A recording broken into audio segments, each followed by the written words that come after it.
You weren't supposed to see that. The Should I hold it up? busiest- Okay. They know. They know. Everyone knows All right. here. All right.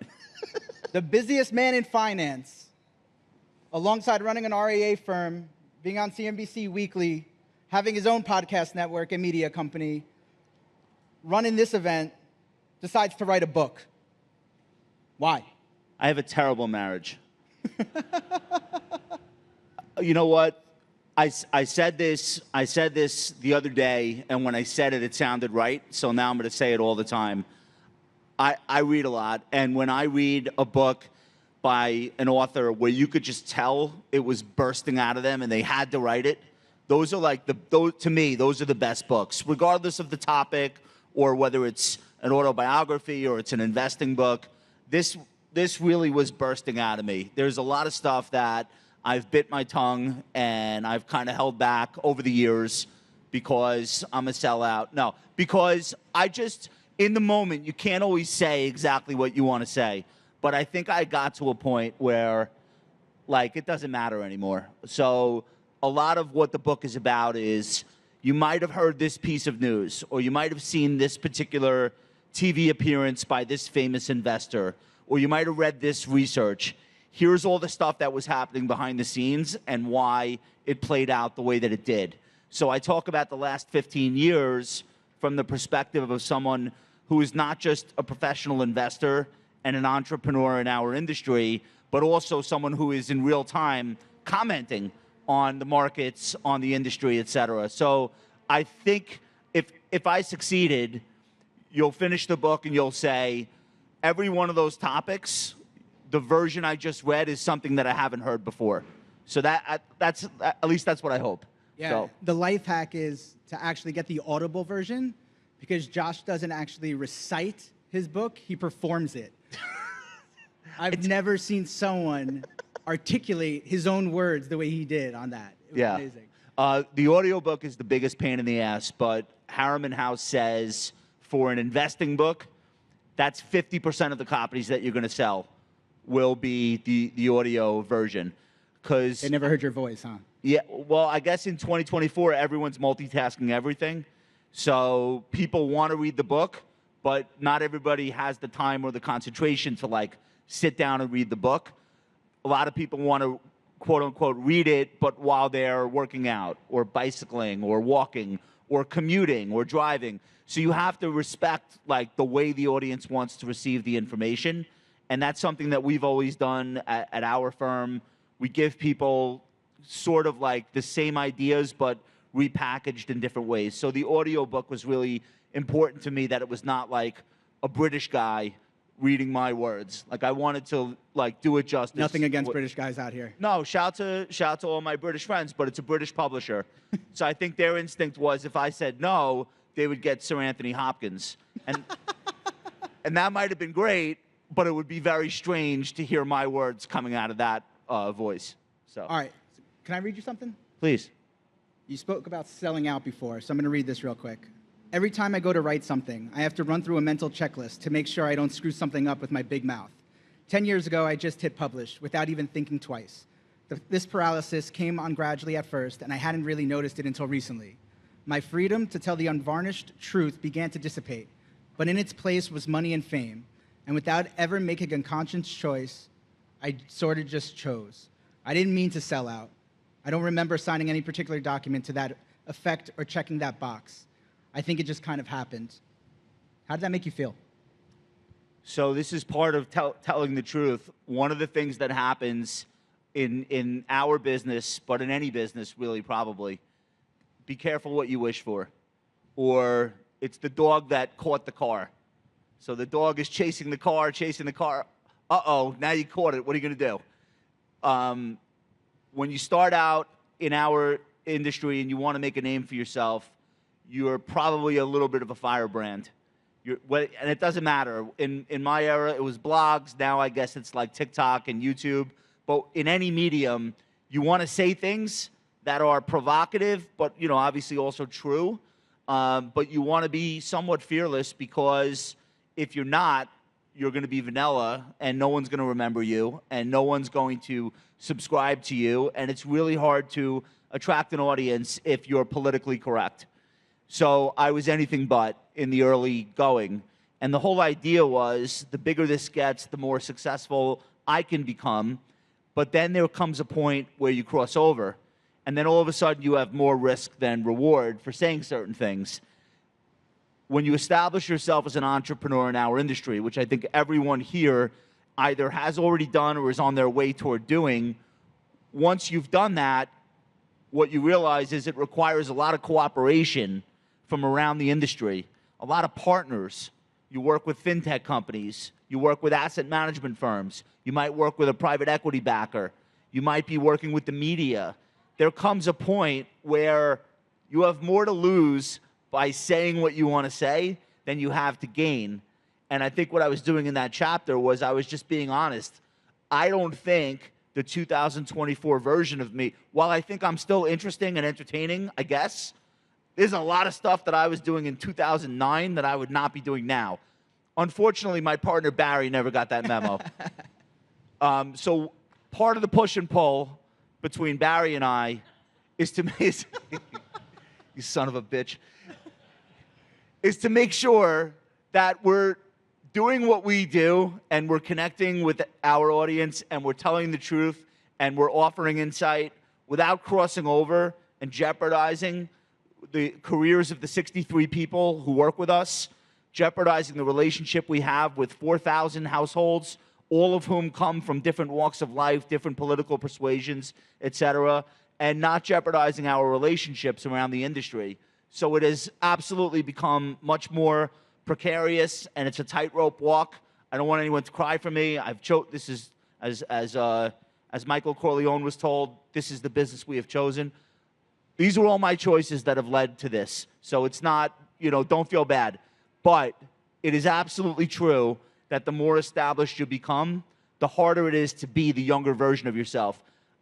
I tell you that because I want you to be inspired by that. If you're in the early stages of your career, now is the time to say what you want to say and take risks and do things that the 15 years later version of yourself may no longer be willing to take.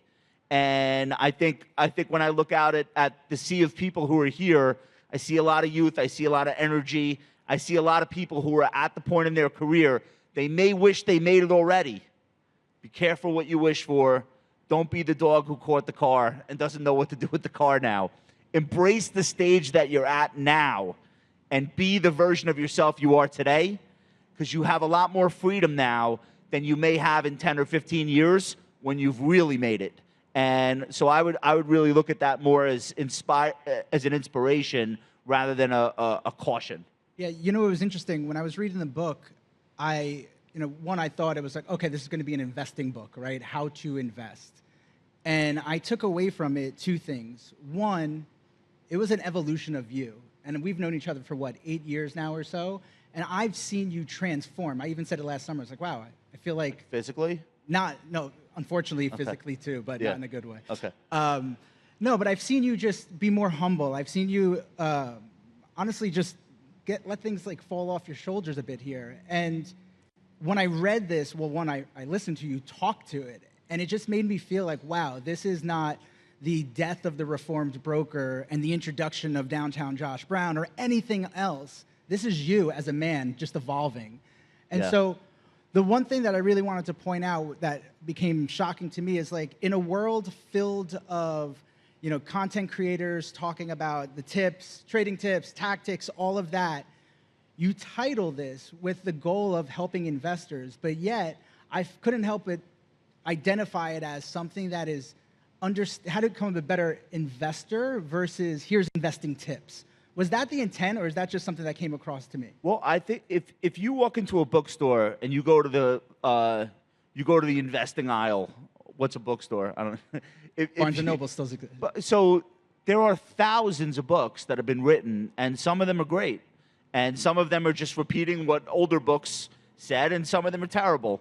And some of them are deliberately written to market a hedge fund, and some of them are written for like 18-year-olds, and some of them are specific to retirement income.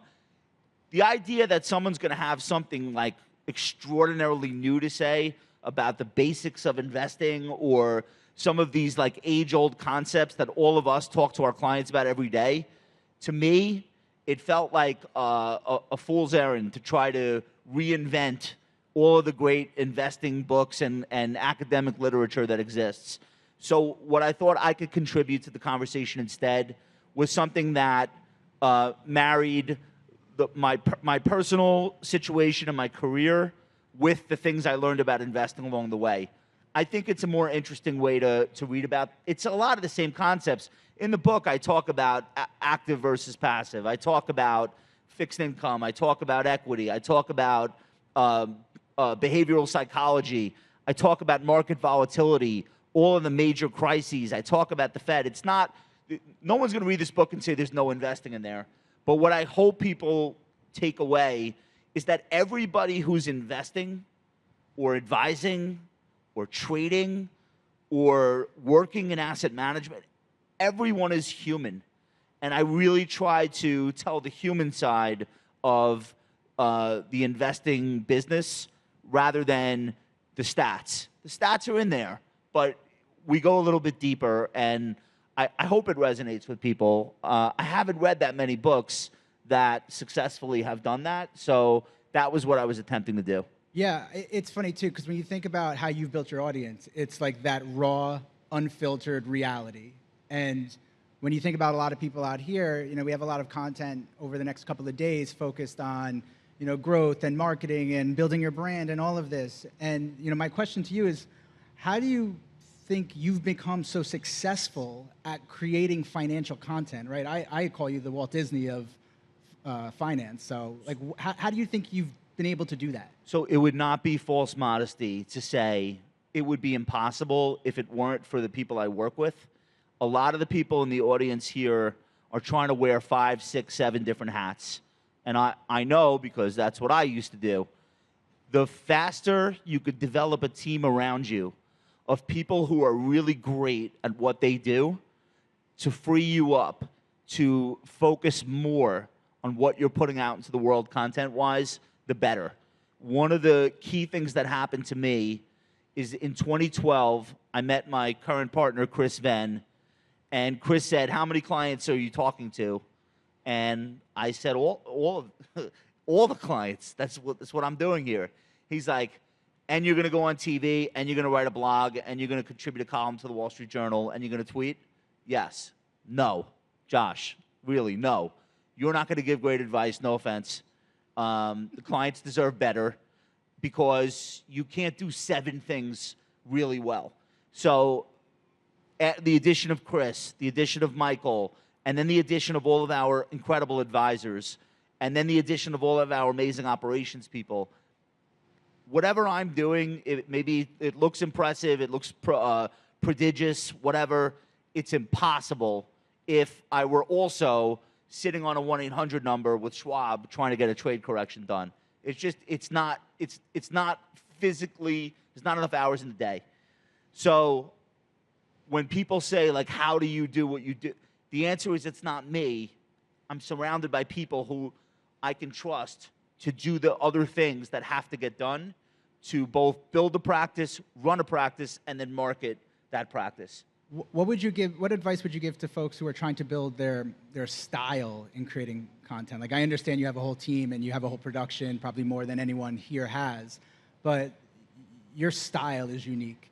And I think people out here are trying to find what their style is that resonates, one, with their clients, that feels comfortable for them, the medium. Like, what advice would you give them? So I'm gonna copy what Michael Kitces tells audiences of financial advisors and wealth management people, which is that the best shortcut to getting the right kind of attention and carving out a brand is niche. Every single person here has something unique about either their professional experience or their personal life. It might be their hobbies. It might be their upbringing. It might be the place that they live and their standing in that town or city. It might be the personal connections they have. Whatever that special thing is, the more you lean into that, the more likely you will get traction early. if you want to play the longer game and speak to everyone, I would just say it's probably a lot harder today than it was when many of us started.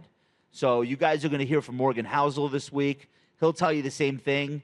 Neither Morgan nor myself think that we would have been able to have built the audience that we've built if we started in 2022. Just it seems like it would have been much, much harder. So the best advice and the way I like to answer that question is focus on what makes you unique, lean into that. It might not be 1 million people reading your stuff or watching you a month. That's not important.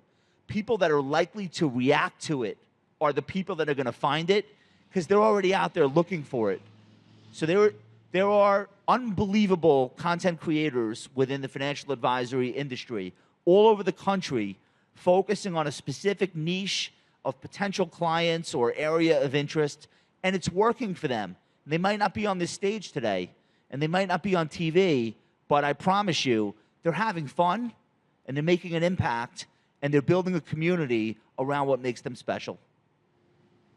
On November 29th, 2023, you wrote, "Ladies and gentlemen, this is the final post I will be publishing at the Reform Broker. After today, the site will be inactive forever. I began this blog in November 2008 without any idea where it would take me. I had a negative net worth, was working at a dead-end brokerage firm job, and absolutely no career prospects whatsoever. A washed-up stockbroker at 31 years old, middle of a global financial crisis. So I began to write. You watched me grow up on this site. I got things right, I got things wrong, and I did my best to relay the lessons learned from both experiences." What did it feel like to hit publish on that? It felt like it was cathartic for sure. Anything that you spend 15 years doing, no matter what it is, it becomes a part of your life. It becomes like one of the first things you think about when you wake up at night, becomes the thing that you think about when you're going to sleep at night. And that was what that blog had become for me. And I wanted to give it a send-off and not just let it fade away. The reality is, where I am today, I don't have the amount of time that I had when I was writing 7 days a week. And I did that for, I don't know, probably 10 years, 7 days a week. I would start every day with a link fest.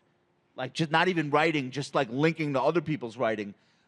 You get to a point where it's like, let's be honest. I could phone it in and keep running the blog, but the reader's experience will not be as good as it used to be. Am I cool with that? The answer was no, I'm not cool with that. I don't want to prolong something just because I always did it, even past the point where it was as useful or valuable for the audience. So it felt really good to just put a closing chapter on there and move on.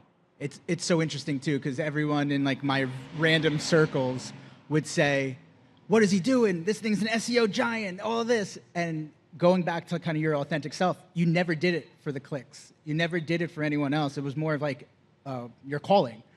Is that how you kind of look at it? So I think what I have in common with Barry, Barry's wife says he's gainfully unemployed. If no one were paying him anything, he would still be doing the big picture. And you could tell.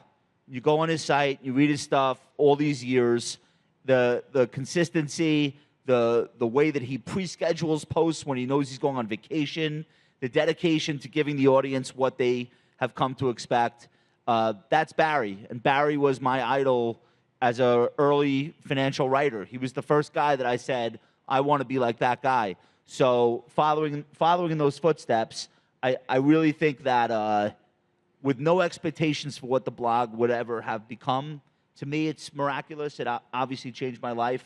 But I think no matter what, I would still be writing something somewhere. Like, I couldn't help it. Yeah, well, we're up on time now. I just wanted to say congratulations. It's been an honor really to... Thank you, Matthew. No, it's been an honor to get to know you on a personal level. Obviously, I've been reading your stuff for a while, going through this book. Can I just say a thank you?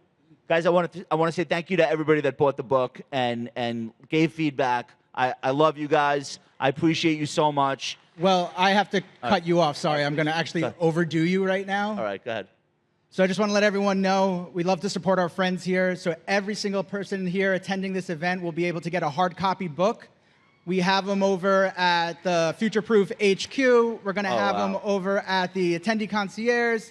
Harriman House booth is all the way down the road. They'll be everywhere. I'm going to give this to you. Happy Thank you. signing, my friend. Thank you so much. That's amazing. Thank you. Thank you, guys. Appreciate it.